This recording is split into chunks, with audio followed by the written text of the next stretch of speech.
This is my KitchenAid mixer. I've had it for probably 10, 12, 13 years. And it's starting to break down. So if you watch this, it's bumping up and down. And it's kind of loose in here. So I'm going to take it apart and repair it. And see if we can save it.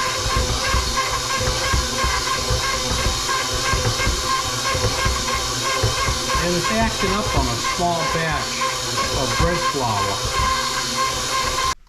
Here's my standard KitchenAid stand mixer. It says Professional HD, but it's the same as all the others basically. May have a larger motor.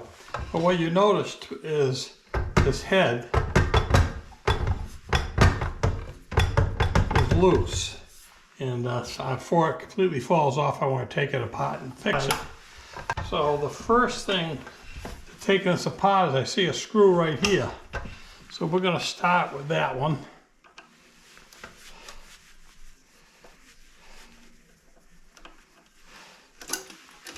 Oh, interesting.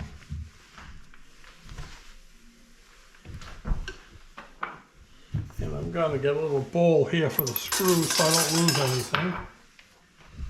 And then this band fell off with all the information, so we'll put that off to the side. And then I get 1, 2, 4 more screws, and they're also a square shank, a square head, so I'll use this square screwdriver head and get these off. That looks pretty easy, just 4 here. We'll see what we get when we get on the inside.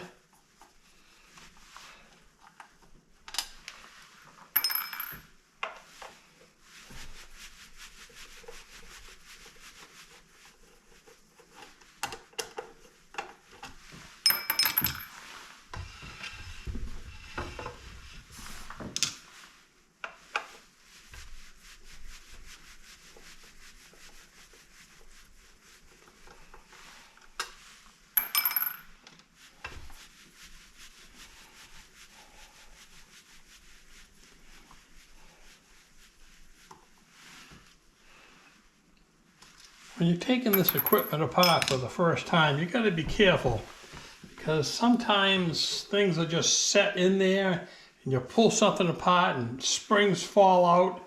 Things just seem to go wrong, so just be careful and take it off slowly and keep your eyes open for what's going on in there. Oh, that was pretty safe.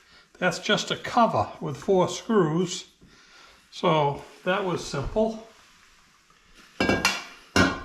Now let's take a look at what's going on in here. If you look right here, there's a bunch of black filings or something that could indicate some wear and tear, because you know those weren't there in the beginning. And if I look up here, I get the same black filings where this is where your accessories go in, your meat grinders, your pasta grinders, and that is all black there. So let us just see. Yeah, that's where that's coming out of, and it appears to be there's a bearing. That might be part of the bearing wearing out, but I don't use that a lot, so that's not my problem. But that's something to be aware of. And here's the problem. So let's see if we can see. Oh yes. Well, if you look down, whoops, down in there, there's a big Phillips screw. And if I wiggle this head, I can see that's loose. So it looks like there's one, and probably one I can't see on this side. So there's 2 screws that probably hold this head down. And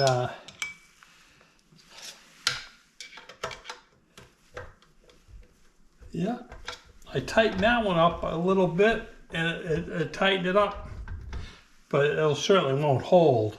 So now I can't get at it because of the angle, so I'm going to have to remove this motor to get at those mounting screws. So let's take a look at that. And this motor has a mounting screw right here, and a mounting screw right here. And then the shaft goes into, I guess you could call this a transmission that turns the beater, and there's 1, 2, 3, 4 screws that hold the transmission in place. And if I got to pull that motor out, I got some electrical connections, some plugs.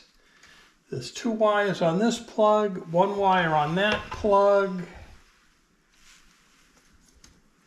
Some wires that go underneath, and then these plugs go up into the control circuit board where there's 1, 2, 3, 4, and so this one's the second one. That one goes over there. This one is over there. So I don't think I'm going to have to take any of these plugs off of the circuit board, because if I loosen this motor, I might be able to just pull it apart. But I'm going to get my phone and take a picture of this anyway. All right, so I'm going to take a picture of these wires.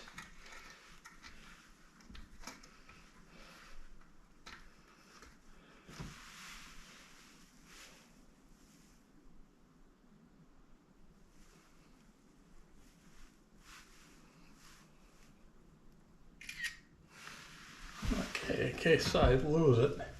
And there's also this control wire here that goes into the motor. And I know that's going to have to come out. So let's see. So this receptacle plug here,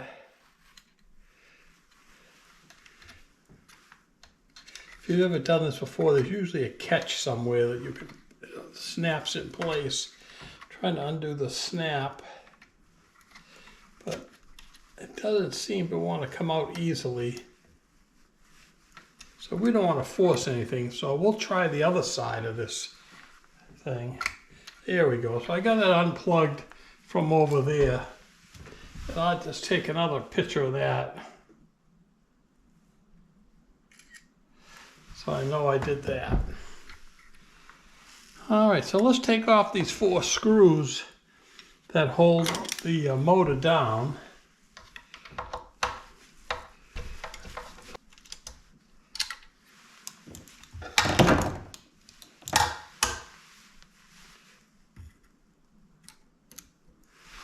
All right, save that one. Before I save them, I just want to observe these screws and see if they're all the same. So I have to keep them separate. Yeah, they're pretty much the same, so that they can all go back in each other's spot easily. So there's one.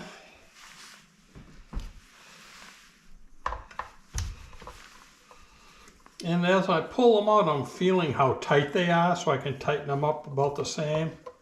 And they're really not that tight, so you don't have to over crank them and possibly strip it when you're putting it back together.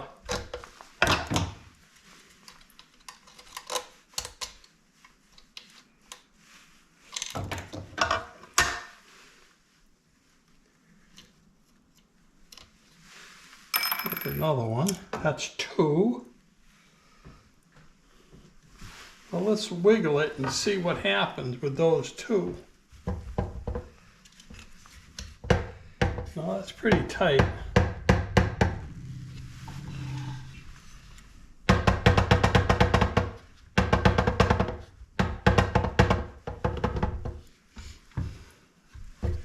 Yeah, it appears that this just won't come out without loosening up the transmission. So let's go take this transmission off. I really don't know if it's called the transmission, but since I'm by myself, I can call it anything I want.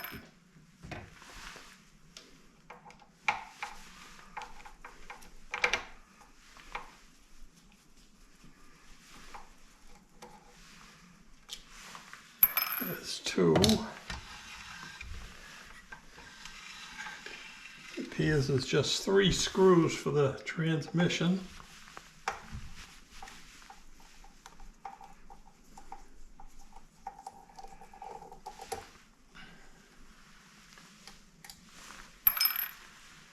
Okay, now let's get this back here. Oh, there's a 4th screw for the transmission over there, and it's a square head, figures. But so let's get that one off.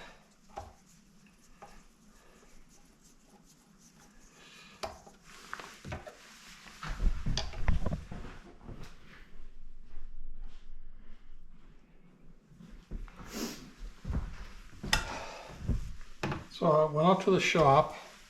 You know, I do all these little projects and I save everything.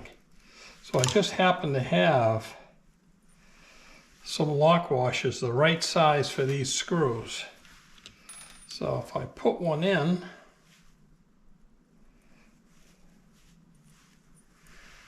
back in there, I imagine this particular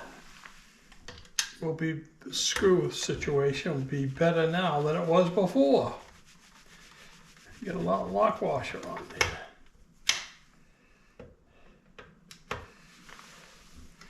That's one.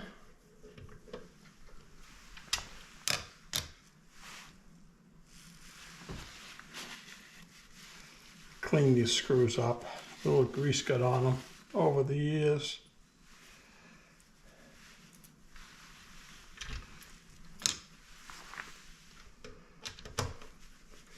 There's 2.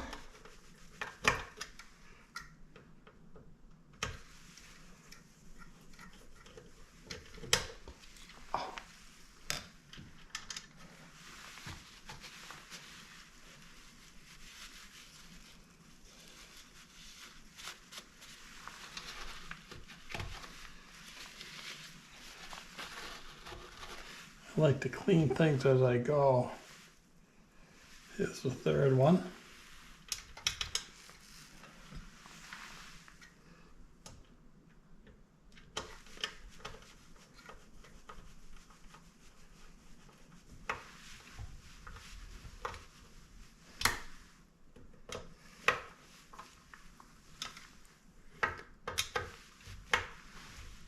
The thing to be aware of is that this appears to be all aluminum. And you know, you can strip aluminum out very easily by over tightening, so we don't want to do that. And if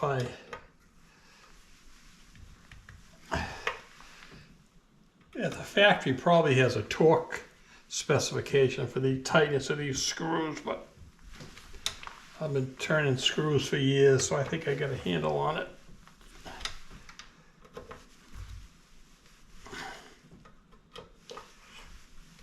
There you go, that's tight. Okay, so that's back together. Now, oh yeah, that's fine. That was the problem. Now I got to reassemble. And I noticed that there's a lot of grease here around this transmission. And the grease, you know, the grease does not have any filings in it. And it looks pretty good.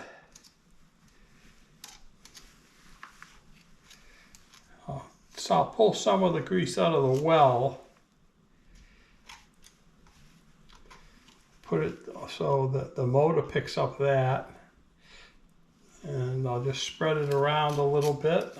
It looks like it's got grease everywhere, so it's not really a problem, but I'll just spread it around and give it a lube job, just like I was at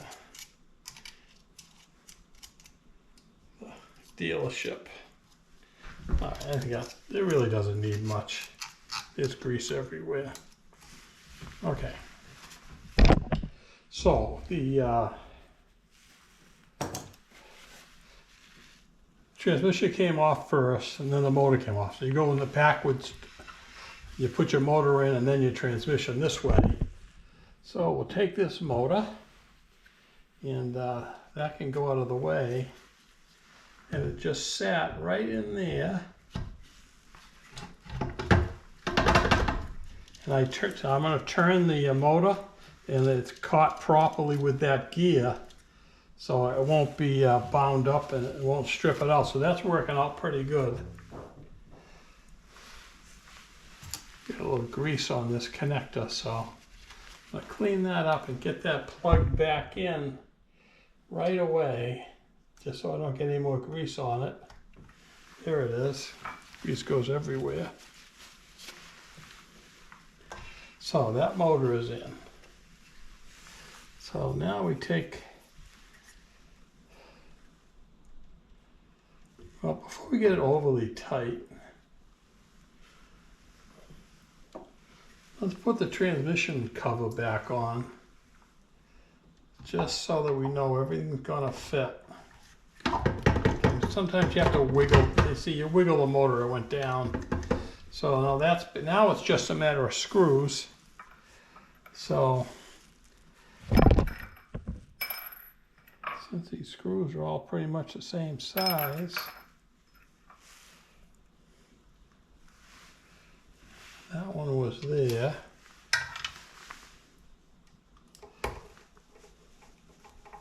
I'm just going to get them started. I'm not going to turn them in tight until I get them all in place.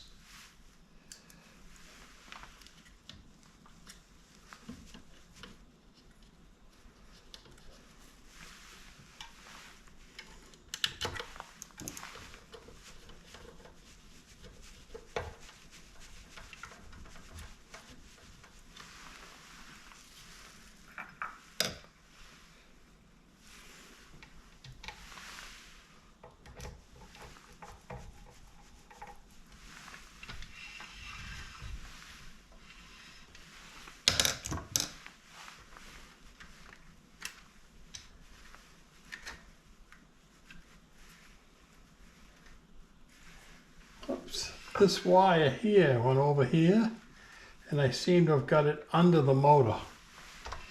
So I'm glad I caught that before I get too far along.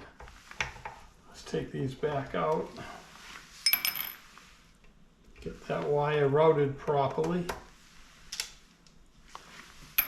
If you don't put it back in the right spot, the motor may rest on it, and when it starts running, the vibration could probably damage that wire. So I want to make sure that I get it right back in the right spot. All right, so here's the motor. That comes off. The motor comes out. And this wire and all these wires should go up. There we go.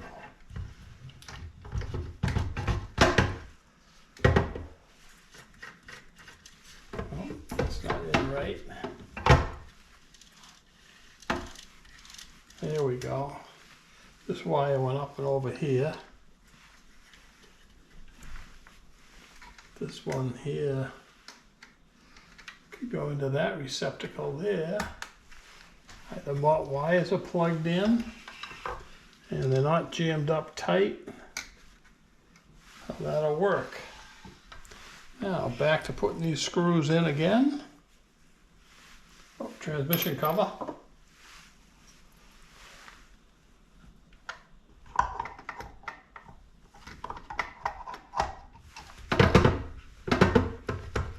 Yeah, okay.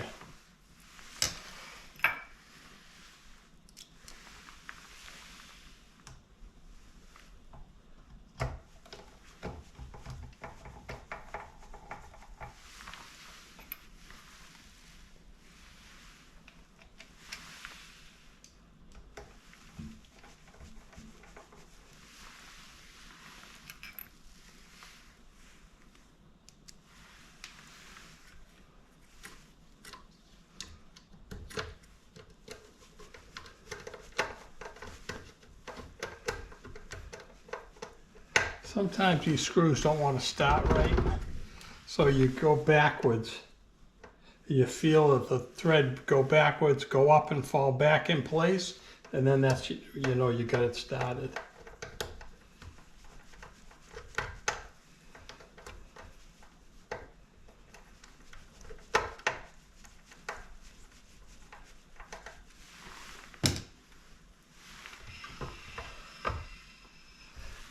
And there was one more back over here.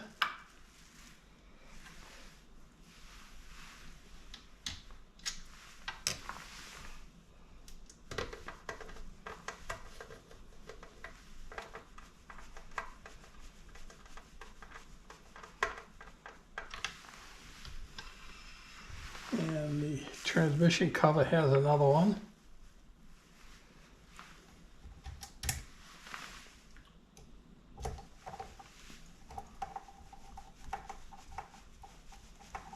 Wow, okay. Then there was one square screw over in here from the transmission. I'm going to put that one right back in there.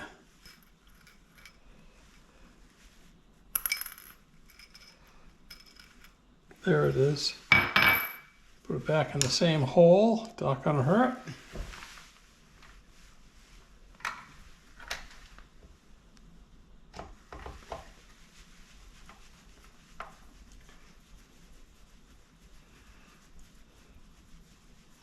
Once again, remember this is aluminum. You don't want to tighten these up too much.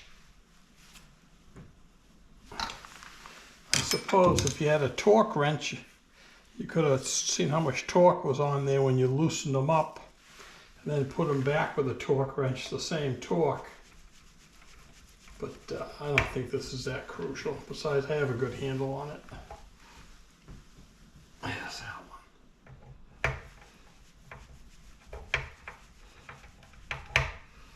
Sometimes when you're torquing things, there's a tightening sequence where you go back and forth from this one to that one to this one. But I'm not worried about that. This is not that crucial.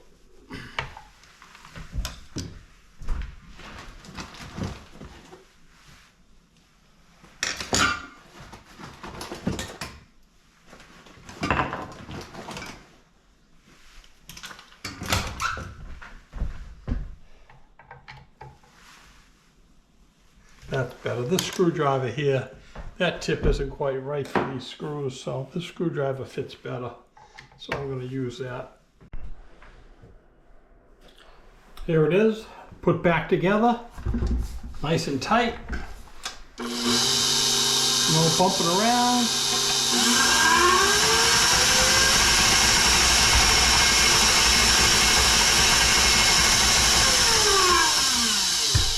There you go, a home remedy. Thank you for watching. Please subscribe to my channel.